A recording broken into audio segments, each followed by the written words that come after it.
Lundi. Hissène Habré, de retour dans le box des accusés. 45 jours après sa suspension, le procès de l'ancien président du Tchad a repris à Dakar. Amené de force à la barre par les gendarmes, Hissène Habré a de nouveau refusé de se présenter de lui-même devant les chambres africaines extraordinaires. Ce tribunal spécial mis en place par l'Union africaine est qualifié d'organisme illégal hors la loi par Hissène Habré. Poursuivi pour crimes contre l'humanité, crimes de guerre et crimes de torture, il encourt entre 30 ans de prison ferme et les travaux forcés à perpétuité. Mardi. Ça y est, c'est parti. Comme annoncé la veille par François Hollande, 2 avions Rafale de l'armée française ont décollé de leur base à Abu Dhabi pour une première mission de reconnaissance dans le ciel syrien. Objectif, recueillir des renseignements sur le groupe terroriste État islamique. Des vols de reconnaissance en prélude peut-être à des frappes contre des positions de Daesh en Syrie. Les frappes dans les airs, l'accueil sur terre, puisque c'est l'autre grande annonce du président français. 24 000 réfugiés syriens, irakiens et autres érythréens seront accueillis en France d'ici 2 ans.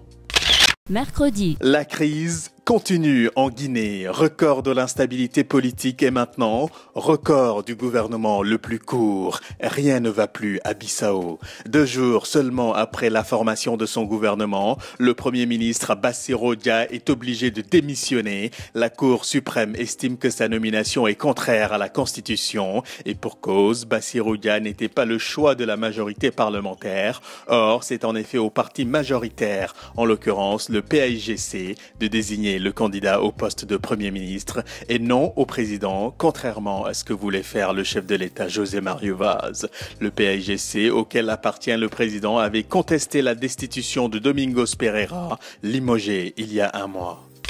Jeudi. C'est une découverte qui va complètement changer la donne sur ce qu'on savait jusque-là sur nos origines. Une espèce inconnue appartenant au genre humain a été trouvée dans les profondeurs d'une grotte d'Afrique du Sud.